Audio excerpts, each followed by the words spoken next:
नमस्कार, कैसे हैं आप सब। आज हम बात करने वाले हैं कि अगर आप एक दिल्ली यूनिवर्सिटी के एस्पायरिंग स्टूडेंट हैं तो आपका एक महीने का कितना खर्चा हो सकता है, आपका एक महीने के क्या क्या एक्सपेंसेस हो सकते हैं। और इसके साथ साथ मैं आपको बताऊंगा कि जो भी आपके एक्सपेंसेस होंगे उनको आप किस तरह से मैनेज कर सकते हो, किस तरह से मिनिमाइज कर सकते हो। तो देखिए, आज की वीडियो काफ़ी ज़्यादा आपके लिए हेल्पफुल होने वाली है और काफ़ी चीज़ें आपको आज समझ आने वाली है। लेकिन एक चीज़ को आपको समझना होगा कि अभी जो मैं वीडियो बना रहा हूँ एक्सपेंसेस के ऊपर, ये वीडियो कोविड से पहले की सिचुएशन या फिर कोविड के बाद की सिचुएशन है जब आप दिल्ली यूनिवर्सिटी के अंदर जाओगे और वहाँ पर आप रहोगे। क्योंकि देखिए, अभी फिलहाल जो सिनेरियो है उसके अंदर तो आपकी ऑनलाइन क्लासेस चल रही हैं, घर से आप पढ़ाई कर रहे हो, यानी कि आपका ट्रैवल का खर्च बच रहा है, आपका फूड का खर्च बच रहा है, आपका अकोमोडेशन का खर्च बच रहा है। तो आपके जो एक्सपेंसेस है वो तो अभी फिलहाल सारे के सारे सेव हो ही रहे हैं। मैं बात कर रहा हूं कोविड के बाद जब आप कॉलेज के अंदर जाओगे तब आपके क्या क्या एक्सपेंसेस होने वाले हैं। तो चलिए वीडियो शुरू करते हैं। और देखिए, हर बार मैं कोशिश करता हूं कि मैं चीज़ें बताने की बजाय आपको चीज़ें समझाने की कोशिश करूं। अभी मैं आपको एक एग्जांपल देने वाला हूं जिससे आपको बहुत सारी चीज़ें समझ आ जाएंगी। और ये जो एग्जांपल है ये कुछ प्राइवेट यूनिवर्सिटीज़ पर अप्लाई होता है जो मेट्रोपॉलिटन सिटीज़ के अंदर नहीं है।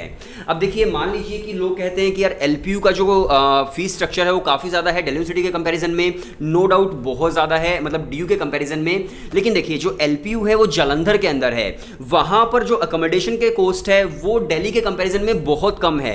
तो वहां पर फीस स्ट्रक्चर तो बहुत ज्यादा है, लेकिन आपको 3000 के अंदर एक अच्छा रूम मिल जाता है। तो आपका जो खर्च होगा वो वहां से आप डिडक्ट कर सकते हैं और जो आपका मतलब टोटल जो खर्च होगा एलपीयू का वो इक्वल हो जाएगा आपके दिल्ली यूनिवर्सिटी के कंपैरिजन में। क्योंकि यहां पर अगर आप एक अच्छा रूम लेना चाहते हो तो भाई 8 से 9000 के बीच तो कम से कम आपको मिलता है, कम से कम बोल रहा हूं मैं।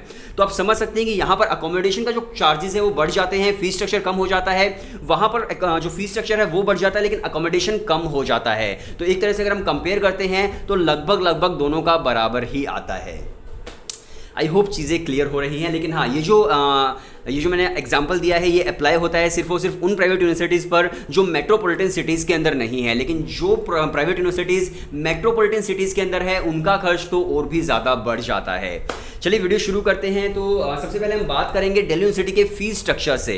अगर मैं दिल्ली यूनिवर्सिटी का फीस स्ट्रक्चर आपको बताऊं तो जितने भी कॉलेजेस हैं और लगभग मेजर जो कोर्सेज हैं उनकी फीस स्ट्रक्चर आपको मिलता है 8000 से लेकर 25000 के बीच। जितने भी कॉलेजेस हैं, जितने भी मेजर कोर्सेज हैं, उन सभी का फीस स्ट्रक्चर आपको इतना ही मिलता है पूरे एक साल का, जो कि लिटरली काफ़ी कम है। इसके साथ साथ अगर मैं बात करूँ कुछ अलग कोर्सेज भी है जिनका फीस स्ट्रक्चर काफ़ी ज़्यादा है, जैसे कि कंप्यूटर साइंस कोर्स। अगर आप किसी भी कॉलेज की फीस स्ट्रक्चर देखोगे तो उसका फीस स्ट्रक्चर अलग मिलेगा, लेकिन कंप्यूटर साइंस का फीस स्ट्रक्चर आपको अलग मिलेगा जो college computer science honours offer कर रहा होगा। जैसे कि मैं एग्जांपल देता हूं, हंसराज कॉलेज के अंदर 20,000 बाकी कोर्सेज की फीस है, लेकिन 40,000 कंप्यूटर साइंस की फीस है। अगर मैंने आज ही एक वीडियो बनाई थी केशव महाविद्यालय पर, बाकी कोर्सेज की जो फीस है वो 14,000 के अराउंड है या फिर 9,000 के अराउंड है, लेकिन कंप्यूटर साइंस की जो फीस है वो अराउंड 28,000 के आसपास थी शायद। तो देखो कुछ कोर्सेज होते हैं जिनकी फीस ज़्यादा होती है, लेकिन मैं अगर आपको एक मेजॉरिटी बताऊं तो 8,000 से लेकर 25,000 के बीच सारे के सारे कॉलेजेस, सारे के सारे कोर्सेज कवर हो जाते हैं। तो जो आपका फीस लगने वाली है एक साल की वो काफ़ी कम है, वो काफ़ी मतलब दूसरे यूनिवर्सिटीज़ के कंपैरिजन में कम है। अब हम बात करते हैं, चलो फीस स्ट्रक्चर तो हमारा अलग हो गया, अब हम बात करते हैं अकोमोडेशन की। और दिल्ली के अंदर अकोमोडेशन काफ़ी ज़्यादा महंगा है। हाँ, मतलब मुंबई के कंपैरिजन में तो कम है, लेकिन बाकी जगह के कंपैरिजन में दिल्ली यूनिवर्सिटी काफ़ी महंगी आपको पड़ती है अकोमोडेशन के मामले में। तो देखिए, अकोमोडेशन क्या क्या चीज़ें हो सकती हैं। सबसे पहले आप हॉस्टल ले सकते हो, लेकिन हॉस्टल जो है वो सभी स्टूडेंट्स को नहीं मिलता। अब हंसराज कॉलेज के अंदर 5000 स्टूडेंट्स की स्ट्रेंथ है, हॉस्टल की जो टोटल नंबर ऑफ सीट्स हैं वो 200 के आसपास है। तो बाकी जो 4800 स्टूडेंट है वो कहाँ जाएंगे? फिर वो पीजीज के अंदर जाएंगे, वो फ्लैट्स के अंदर जाएंगे, वो फिर रूम लेंगे। तो इस तरह से उन्हें रहना पड़ेगा। लेकिन जो हॉस्टल के चार्जेस हैं वो भी कम नहीं है। हंसराज कॉलेज की हॉस्टल की जो चार्जेस हैं एक साल के 84,000 है। आपने बिल्कुल ठीक सुना, एक साल के 84,000। और इसी तरह से केशव महाविद्यालय के अंदर जो मैंने सुबह बताया था कि टोटल नंबर ऑफ स्टूडेंट जो है वो हज़ारों में है, लेकिन जो हॉस्टल की सीट्स हैं, गर्ल्स हॉस्टल है सिर्फ, और उसके अंदर जो सीट्स हैं वो सिर्फ और सिर्फ 78 सीट्स है। तो आप सोच सकते हो कि यार बाकी जो स्टूडेंट है वो कहाँ जाएंगे? फिर वो बाहर जाएंगे। तो अगर मैं अकोमोडेशन की बात करूँ दिल्ली यूनिवर्सिटी के अंदर, तो हॉस्टल अगर आप लेते हैं तो मैं एक रेंज देता हूँ आपको कि 60,000 से लेकर 1 लाख तक आपको हॉस्टल मिलता है एक साल का। तो आप समझ सकते हैं प्राइवेट यूनिवर्सिटीज़ की जो फीस होती है 1 लाख फीस होती है एक साल की, लेकिन यहाँ पर आपको अकोमोडेशन 1-1 लाख में पड़ रही है। जैसे कि इंद्रप्रस्थ कॉलेज है, गर्ल्स कॉलेज, उसकी अकोमोडेशन 1 लाख के आसपास है। बाकी जो कॉलेजेस हैं उनकी 80,000 भी है, 60,000 भी है। तो हम एक एवरेज लगाकर चलते हैं कि अगर आप हॉस्टल लेते हो तो आपको एक महीने के अंदर अकोमोडेशन कम से कम, मतलब एक एवरेज लेकर लेकर चल रहा हूँ, कम से कम आपको 6.5 यानी कि आपको 6500 रुपये, 6500 रुपये कम से कम आपको देने पड़ते हैं एक महीने के। मैं एक एवरेज बोल रहा हूँ सिर्फ, ठीक है। इसके साथ साथ मान लीजिए कि अगर आप कहीं रूम लेकर रहते हो तो दिल्ली के अंदर अगर आप साउथ कैंपस में रह रहे हो तो वहाँ पर सत्य निकेतन है जहाँ पर अक्सर स्टूडेंट्स रहते हैं। अगर आप नॉर्थ कैंपस के अंदर रह रहे हो तो वहाँ पर फिर एक मलकागंज है जहाँ पर स्टूडेंट्स रहते हैं। तो अगर आप दिल्ली यूनिवर्सिटी के अंदर आते हो, चाहे साउथ कैंपस है नॉर्थ कैंपस है, आपको एक डिसेंट रूम कम से कम 8000 रुपये में मिलता है। कम से कम बोल रहा हूँ मैं, मतलब मिलने को तो आपको फिर 6000 में मिल सकता है, लेकिन मैं एक डिसेंट रूम बोल रहा हूँ, बहुत ज़्यादा अच्छा भी नहीं, बहुत ज़्यादा बेकार भी नहीं। 8000 में आपको एक ठीक ठाक रूम मिलता है दिल्ली यूनिवर्सिटी के अंदर। तो अगर आप 2 स्टूडेंट हैं तो आप 2 स्टूडेंट है तो एक रूम ले सकते हो। 4000 आपका पड़ेगा। और अगर मैं खाने की बात करूं तो वहाँ पर फिर आपका 3000 के आसपास खाने का पड़ता है। तो आप लगा सकते हैं कि 7000 के अंदर आप एक रूम के अंदर रह सकते हो और 7000 आपका एक महीने का खर्चा होगा। इसके बाद अगर मैं बात करूँ फ्लैट्स की, तो देखिए दिल्ली यूनिवर्सिटी के अंदर फ्लैट्स भी काफ़ी महंगे हैं। तो आप लगा कर चलो कि अगर आपको 2 BHK सिंपल फ्लैट लेना है, बिल्कुल सिंपल, मतलब लिटरली बहुत सिंपल सो अगर आपको बिल्कुल सिंपल फ्लैट लेना है दिल्ली यूनिवर्सिटी के अंदर, तो आप लगा कर चलो कि यार 12,000 तो कम से कम आपको देना होगा 2 BHK का, कम से कम। और अगर आपको थोड़ा अच्छा फ्लैट चाहिए तो 16,000 के आसपास आपको 2 BHK मिलता है। और 2 BHK के अंदर आप 4 दोस्त रह सकते हो। अगर आप 4 लोग रहते हैं तो अगेन अगर 16,000 का है तो फिर आपका 4,000 पड़ गया एंड 3,000 आपका खाने का हो गया, तो 7,000 दोबारा से हो गया। अगर आप 12,000 में लेते हैं 2 BHK, तो आप अगर 4 दोस्त रहते हैं तो अगेन 3,000 एंड 3,000 खाने का आपका हो गया, तो 6,000 के अंदर आपका एक महीना, मतलब मैं मिनिमम बोल रहा हूँ, मैं ये नहीं बोल रहा बहुत ज़्यादा। यहाँ पर ऐसे ऐसे पीजी है भाई, मैं बिल्कुल सच बोल रहा हूँ आपको। एक महीने का मतलब जो ये रूम है जिसके अंदर मैं बैठा हुआ हूँ, ये काफ़ी छोटा रूम है, लेकिन इसके अंदर भी वो 2 बेड डालते हैं और एक बेड का एक महीने का चार्ज 25,000 होता है।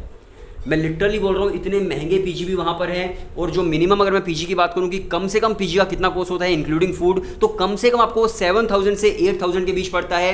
एंड मैक्सिमम की अगर मैं बात करूँ तो फिर तो भाई 50,000 में भी आप ले सकते हो, मतलब फिर कोई लिमिट ही नहीं है मैक्सिमम की। तो इस तरह से आपका रहने का पूरा खर्चा होता है दिल्ली यूनिवर्सिटी के अंदर। सो अब हम बात करते हैं कि आपका टोटल एक महीने का कितना खर्चा होता है कम से कम एंड ज़्यादा से ज़्यादा। सो देखिए, अगर आप मिनिमम खर्चा निकालोगे तो देखो 6,000 मैंने आपको बता दिया है कि रहना और खाना कम से कम बोल रहा हूँ 6,000 खाना हो गया। इसके बाद आपको ट्रैवल भी करना है, कहीं आना जाना भी आपको होगा। इसके अलावा बाहर भी खाना खाओगे, तो आप लगा कर चलो कि यार 7 से 8,000 आपका कम से कम दिल्ली यूनिवर्सिटी का एक महीने का खर्चा होगा। अगर मैं ज़्यादा से ज़्यादा की बात करूँ तो अगेन कोई लिमिट ही नहीं है। 25,000 रुपये में एक बेड आपको मिलता है। फिर अगेन आप ट्रैवल करोगे तो और ज़्यादा महंगा आप करोगे। अगर आपके पास फाइनेंशियल कंडीशन अच्छी है तो फिर तो आप 40,000 50,000 कितना भी लगा सकते हो। तो इस तरह से आपका एक महीने का खर्चा होता है दिल्ली यूनिवर्सिटी के अंदर। सो आई होप आपको काफ़ी सारी चीज़ें समझ आई होंगी कि फ़ीस तो ड्यू की कम है, लेकिन जो अकोमोडेशन के चार्जेस हैं, जो वहाँ पर खाने पीने के चार्जेस हैं, जो वहाँ पर ट्रैवल के बाकी चार्जेस हैं, वो मिलाकर काफ़ी ज़्यादा आपके चार्जेस हो जाते हैं। और ये मैं फ़ीस स्ट्रक्चर के अलावा आपको बोल रहा हूँ। अगर मान लीजिए आप 20,000 रुपये फ़ीस दे रहे हो किसी कॉलेज की, इसके अलावा आप 7,000 रुपये हर महीने खर्च कर रहे हो, तो आपका एक साल का कितना हुआ? 7,000 के हिसाब से आपका 84,000 हो गया एक साल का। 84,000 के साथ साथ 20,000 आप और जोड़ दीजिए, यानी कि 1,04,000 रुपये आपका एक साल का खर्चा हो गया। तो ये मैं मिनिमम बता रहा हूँ कि इतने तो लगते ही लगते हैं। और बाकी कुछ ऐसी जगह भी है जहाँ पर आपको 3,000 में भी रूम मिल जाएगा, लेकिन फिर वो इस तरह का रूम होगा कि मतलब आप उसके अंदर शायद रह नहीं पाओगे। तो इस तरह के रूम मिल जाते हैं, लेकिन वो कुछ रहने लायक होते नहीं हैं। सो आई होप आपको काफ़ी सारी चीज़ें समझ आई होंगी।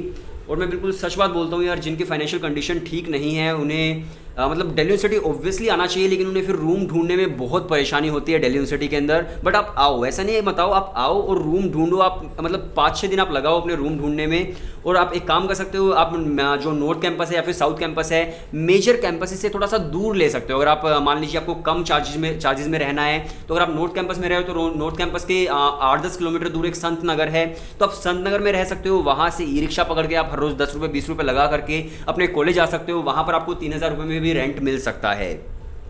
तो आपको कॉलेज से थोड़ा दूर रहना होगा। अगर आप कम से कम खर्च करना चाहते हो तो इसके साथ साथ एक और चीज़ है कि आप 2 BHK फ्लैट ले लीजिए, कम से कम जिसका चार्ज हो, उसके अंदर आप 4-5 लोग रह सकते हो, उससे भी आपका जो चार्जेस है वो थोड़ा सा बच जाता है। तो ये कुछ आज के एक्सपेंसेस थे जो मैंने डेलियन सिटी के बारे में बताए। आई होप आपको काफ़ी सारी चीज़ें जानने को मिली होंगी। एंड अगेन मैं फिर से बोल रहा हूँ, जिसकी फाइनेंशियल कंडीशन ठीक नहीं है वो बिल्कुल आओ यार, मतलब इस वीडियो से प्लीज़ आप डरना मत बिल्कुल भी कि खर्चा बहुत ज़्यादा होने वाला है, ऐसा नहीं है। आप कैंपस से थोड़ा दूर रह सकते हो, बस ये आप कर सकते हो। लेकिन हाँ, कैंपस से दूर रहने में भी कम से कम 3-4 हज़ार का रूम तो मिलेगा। ऐसा नहीं है कि आपको 2,000 या 1,000 में रूम मिल जाएगा, ऐसा तो पूरे दिल्ली में आपको नहीं मिलेगा। लेकिन 3,000 4,000 ऐसा आपको मिल सकता है कैंपस से थोड़ा सा दूर। सो आई होप आज की वीडियो काफ़ी ज़्यादा आपके लिए हेल्पफुल रही होगी। सो वीडियो देखने के लिए शुक्रिया।